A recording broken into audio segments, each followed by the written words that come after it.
విద్యా సంస్థల బంద్ పిలుపునిచ్చారు. ఎల్లుండి విద్యా సంస్థల బంద్కి విద్యార్థి సంఘాలు పిలుపునిచ్చారు.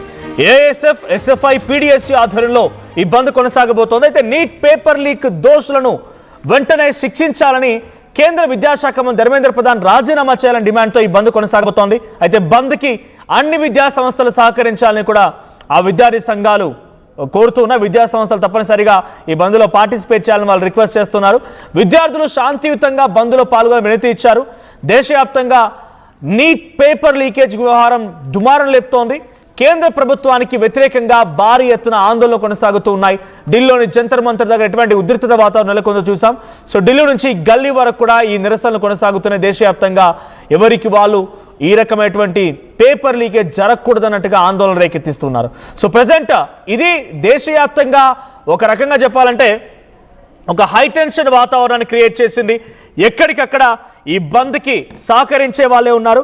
సో ఏకగా ఢిల్లీ జంతర్ మంతర్ దగ్గర కాక్రోచ్ జనతా పార్టీ పేరుతో నిరసన వ్యక్తం చేస్తూ అక్కడ సోనం వాంగ్చుక్ నిరాహార దీక్ష చేపడితే ఆయనకు మద్దతుగా హైదరాబాద్లో, విజయవాడలో, ఇంకెక్కడ నెల్లూరులో, ఇంకో దగ్గర కరీంనగర్లో, వరంగల్లో ఎక్కడ పడితే అక్కడ సపోర్ట్గా వాళ్ళంతా ర్యాలీలు తీస్తూ ఉన్నారు. కాక్రోచ్ జనతా పార్టీకి మద్దతుగా నిలబడుతున్నారు. ఇంకోవైపు కాక్రోచ్ జనతా పార్టీ విద్యార్థులపై నిరసనలు వ్యక్తం చేస్తే వాళ్ళ యొక్క నిరసనకి అడ్డు వచ్చి వాళ్ళపై లాఠీలు జులిపిస్తే దానికి వ్యతిరేకంగా హైదరాబాద్ ఇందిరా పార్క్ కూడా దద్దరిల్లింది. అంటే ఏ స్థాయిలో మద్దతు వస్తుందో చూస్తూ ఉన్నాం.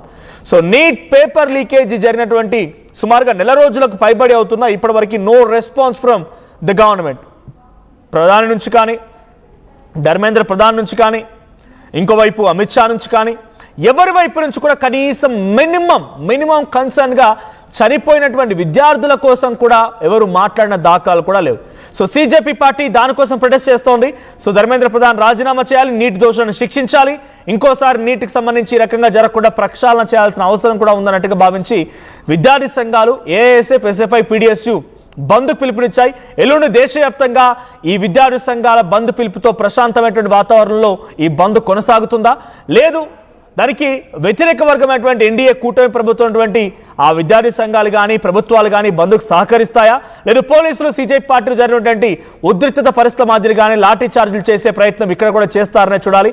సో బంద్కు సంబంధించి మరిన్ని అప్డేట్స్ ప్రతినిధి అందిస్తారు. సో మధు, ఏం జరగబోతోంది? పలు విద్యార్థి సంఘాలు ఏఎస్ఎఫ్, ఎస్ఎఫ్ఐ అండ్ పీడీఎస్యూ దాదాపుగా అన్ని లెఫ్ట్ ఆర్గనైజేషన్కి సంబంధించినటువంటి విద్యార్థి సంఘాలే బంద్కు పిలుపునిచ్చాయి. ప్రశాంతమైనటువంటి వాతావరణంలో బంద్ జరిగే అవకాశం ఉందా? ఇంకేదైనా ఉద్రిక్తత పరిస్థితి నెలకొనబోతోందా? దీనికి విద్యా సంస్థలు సహకరిస్తాయా? ఢిల్లీ గత 3 రోజుల నుంచి ఉద్రిక్తంగా ఉన్నటువంటి సిచ్యువేషన్. అన్ని పార్టీలు, విపక్ష పార్టీలన్నీ కూడా బీజేపీని టార్గెట్ చేస్తూ క్వశ్చన్ చేస్తా ఉన్నారు. ధర్మేంద్ర ప్రధాన్ రాజీనామా చేయాలి, ఆ కుటుంబాలకు సంబంధించినటువంటి వారిని ఆదుకోవాలి, చనిపోయిన విద్యార్థుల కుటుంబాలు అనేటువంటి డిమాండ్ చేస్తా ఉన్నారు.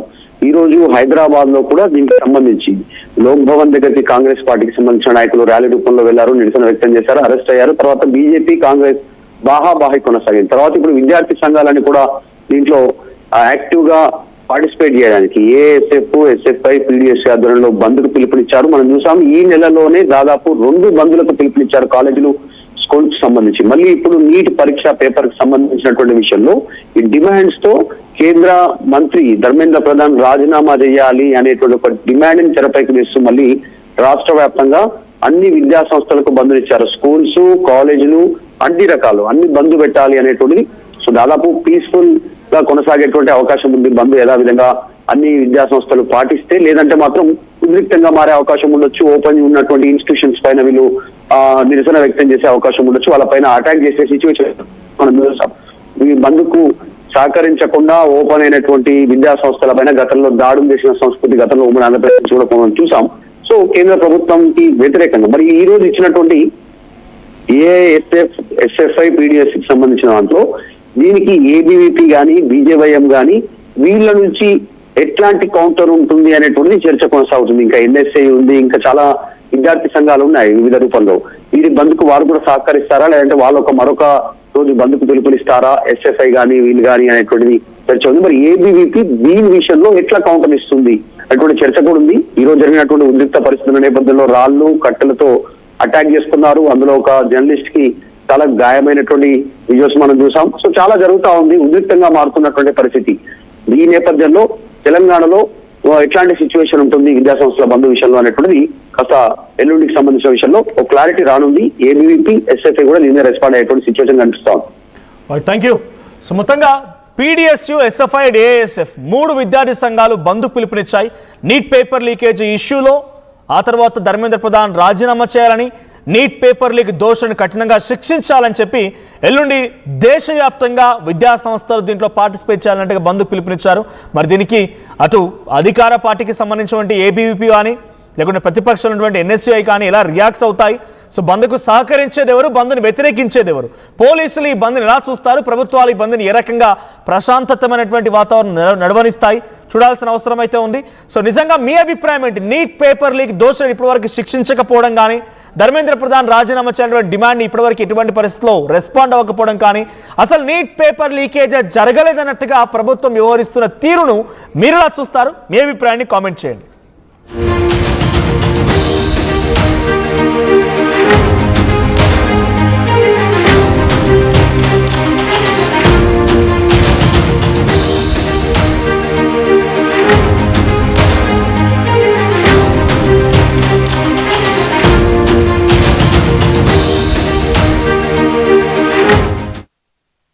ఏం కొన్నావురా? అమ్మకి 10, అత్తమ్మకి 6, అమ్మమ్మకి 4 కేజీలు చీరలు మావా.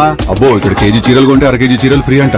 Churidar, men's wear, kids wear 1+1, 2+1 మస్తు ఆఫర్లు ఉన్నాయి. మరి ఇంకా మాంగళ్య ఆషాఢం కేజీ సేల్ అంటే తెలుసు కదా. మాంగళ్య షాపింగ్ మాల్ కేజీల్లో సేల్, టన్నుల్లో ఆనందం. I'm the shop, a digital marketing strategist and a football player. I refuse to be one. At Anurag University, be everyone you dream to be. బయట మరి ప్రభుత్వాల విషయానికి వస్తే తెలుగు రాష్ట్రాల్లో తెలంగాణలో మాత్రం కాంగ్రెస్ ప్రభుత్వం ఉంది. సో బీజేపీ వ్యతిరేకంగా కాంగ్రెస్ పార్టీ కూడా ఈరోజు పెద్ద ఎత్తున ఆందోళన చేపట్టింది. ఎక్కడెక్కడ నిరసనలు వ్యక్తం చేసింది. ఇందిరాగాంధీ స్టాచ్యూ, ట్యాంక్ బండ్ దగ్గర నుంచి మొదలుకుంటే లోక్ భవన్ వరకు వెళ్ళి నిరసన తెలపడానికి సిద్ధమైంది. మరి ఇప్పుడు ఈ సిచ్యువేషన్లో ఎల్లుండి బంద్కి ఇక్కడ ప్రభుత్వాలు సహకరిస్తాయా? ఇక్కడి విద్యార్థి సంఘాలు కాంగ్రెస్ పార్టీ అఫిలియేటెడ్ ఉన్నటువంటి ఎన్ఎస్ఏ విద్యార్థి సంఘం కూడా దీంట్లో పాత్ర తీసుకుంటుందా? సో ఎలా ఉండబోతుంది చూడాలి. బట్ దేశవ్యాప్తంగా విద్యా సంస్థలకి బంద్ పిలుపునివ్వడం అనేది ఒక్కసారిగా ఆందోళన రేకెత్తిస్తోంది. ఎల్లుండి దేశవ్యాప్తంగా బంద్ పిలుపునిచ్చారు ఈ విద్యార్థి సంఘాలు. సో ఇప్పటికే సిజేపీ పార్టీ ప్రొటెస్ట్తో దేశవ్యాప్తంగా దద్దరిల్లిపోతున్న సిచ్యువేషన్. రాజకీయ పార్టీలు బీజేపీ, కాంగ్రెస్ కూడా మొన్న రాహుల్ గాంధీ అరెస్ట్ చేశారని చెప్పి కాంగ్రెస్ మోదీ నివాసాన్ని చుట్టుముడతారని బీజేపీ ఒకరిపై ఒకరు కర్రలతో కొట్టుకున్న సందర్భాలు కూడా ఉన్నాయి. తెలంగాణలో ఇటు ఇరు వర్గాల మధ్య తోపులాట జరిగింది. పెద్ద ఎత్తున బీజేపీ కార్యాలయం చుట్టుముట్టేందుకు కాంగ్రెస్ నాయకులు, కాంగ్రెస్ గాంధీ భవన్ చుట్టుముట్టేందుకు బీజేపీ నాయకులు వచ్చి బాహాబాహికి దిగారు. వాళ్ళ సత్తా ఏంటో చూపిస్తామన్న రకంగా నిరసన వ్యక్తం చేశారు. అటు విజయవాడలో ఏకంగా కాంగ్రెస్ బీజేపీ నేతల మధ్య కర్రలతో దాడులు చేసుకున్నారు. ఇరు వర్గాల వారికి కూడా గాయాలైన పరిస్థితి ఉంది. మరి ఇప్పుడు ఈ సిచ్యువేషన్ లో ఎలాంటి ఉద్రిక్తత పరిస్థితి ఉంటుంది, ఎలాంటి సిచ్యువేషన్ ఉంటుందో చూడాల్సిన అవసరం అయితే ఉంది. సో విద్యార్థి సంఘాలు బంద్కు పిలిపించే నేపథ్యంలో విద్యార్థి సంస్థలు సహకరిస్తాయి. విద్యా సంస్థల యొక్క రియాక్షన్ కూడా ఏంటో చూడాల్సిన అవసరం అయితే ఉంది. సో మీరేమనుకుంటున్నారు? బంద్కి మీ మద్దతు ఉంటుందా లేదా? బంద్కి మీరు సహకరిస్తారా లేదా?